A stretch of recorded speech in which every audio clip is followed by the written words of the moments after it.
Ito kausapin na Ayan natin. na. Nandiyan na si Ayan na siya. Ginang Dalia Cuartero, ang ina po ng isa sa mga EJK victims na si Jesus Cuartero The third. third. Magandang Ayan. hapon, Ma'am Dalia. Hello po, good afternoon po. Ay, una muna, balikan natin. Sorry po, Ma'am Dalia. Yung nangyari sa inyong anak, ilang taon ba si Jesus? Jess ba ang kanyang palayaw? Oo, ano yung nangyari? Daboy po ang palayaw niya. Daboy? Tama ba? The boy. Daboy. So, anong nangyari kay Daboy? Bakit naging isa siya sa mga biktima nga po ng extrajudicial killings sa panahon ng administrasyon ni dating Pangulong Rodrigo Duterte? Ma'am Dalia. Yun nga po, napaslang siya noong March 25, 2019, bypass operation daw. Sa totoo lang, hindi po siya ang target. Naghatid lang siya. Hindi nga niya alam na yung nagpahatid sa kanya target pala ng mga kapulisan kasi nasa drug list daw yung mga kasama niya. So, ibig sabihin, nadamay siya sa operasyon. Opo, Oo. yun po yung namin. Oo. So, ano po ang nangyari? After nito nga masawi ang inyong anak, kayo po ba'y nagsampa ng kaso? Anong sinasabi ng mga operatiba doon sa nangyaring operasyon? Meron ba silang paliwanag? O nagsorry man lang ba? No? Or sinabi ba nila na nagkamali kami sa nangyari kay Daboy? Wala po kahit ano. Wala pong paliwanag, wala pong kung ano mang paliwanag nila na nagkamali sila. Talagang nung napatay, basta hinahanap na lang namin kasi hindi rin namin alam kung nasaan. So nakapagsampa pa ba kayo ng kaso, Ma'am Dalia? Hindi po. Sila po ang sinampahan. Ayun nga, partner at Nanay Dalia, yung isa sa mga nakakalimutan sa pag-usad nga ng kaso dito sa International Criminal Court, yung mga nadamay. O parang ang hirap para sa kanilang pamilya na tanggapin na hindi naman talaga sila target noong operasyon na yun. Pero nadamay sila. Ano pong pakiramdam ninyo ngayon na bagamat dahan-dahan umuusad itong kaso sa ICC? Ang saya po sa pakiramdam dahil akala namin ng una nga sa Diyos na lang kami hihingi ng hostisya. Yun pala, may magbubukas ng hostisya para sa aming lahat ng mga biktima. Kaya ang laking saya po namin na may ICC. Kasi ganun nga po na pag dito po talaga sa Pilipinas, wala po talaga kaming hostisyang makakamtan. Karamihan sa amin, wala po talaga. Kaya lubos-lubos po ang pasalamat namin na may ICC kaming nadulugan.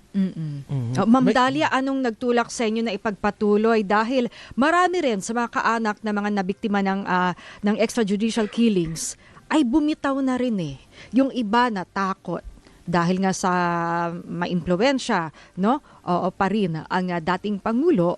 At yun, kumbaga nung una hindi nakikitaan ng wala kang nakikitang pag-asa doon sa inyong mga kaso.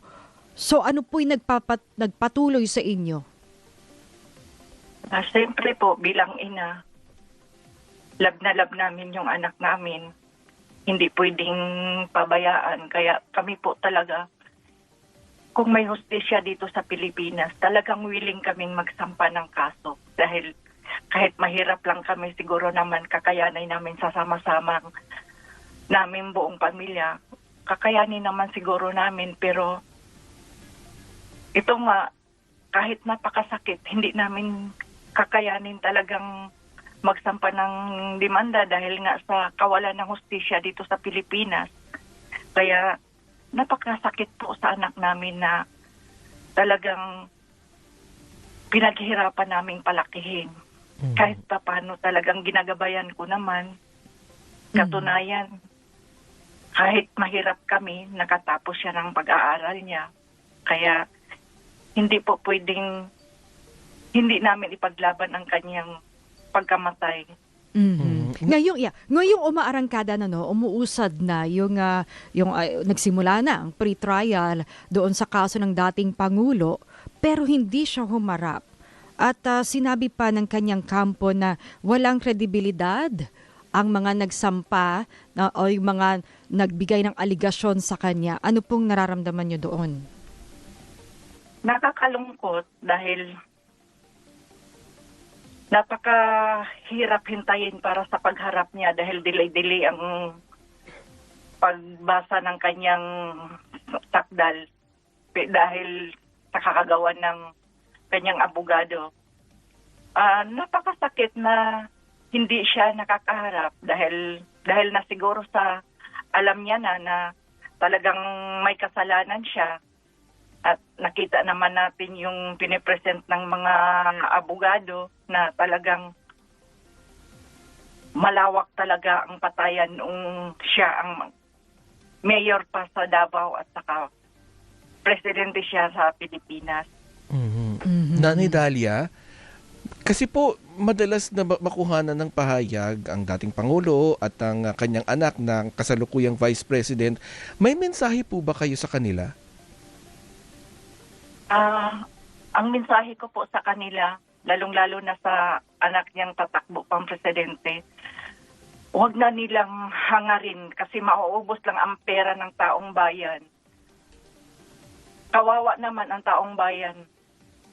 Mauubusan ang pundo ng ang kaban ng bayan natin dahil nanakawin lang nila. Alam na naman natin yung mga karakas ng mga Duterte na pagnanakaw lang talaga ang alam nila. Oo. Nanay Dalia, anong inyong mensahe sa mga kapwa nyo, no? Pamilya ng mga biktima na patuloy pa rin naghahanap ng hustisya at yung iba rin ay nais sigurong humarap o humingi rin ng hustisya pero natatakot pa rin hanggang ngayon? Sana po yung mga hindi pa lumabas para mabigyan ng hustisya yung mga anak nila, asawa. Sana lumabas na kayo. Kasi kawawa naman ang mga pamilya natin, hindi natin mabibigyan ng hustisya. Para naman sa mga kasamahan namin na mga biktima, nanay, asawa, kapatid, tuloy-tuloy ang laban. Huwag po tayong matakot. Huwag po tayong matakot sa mga panghaharas ng mga kampo ni Duterte. Tuloy lang po ang laban. Alright.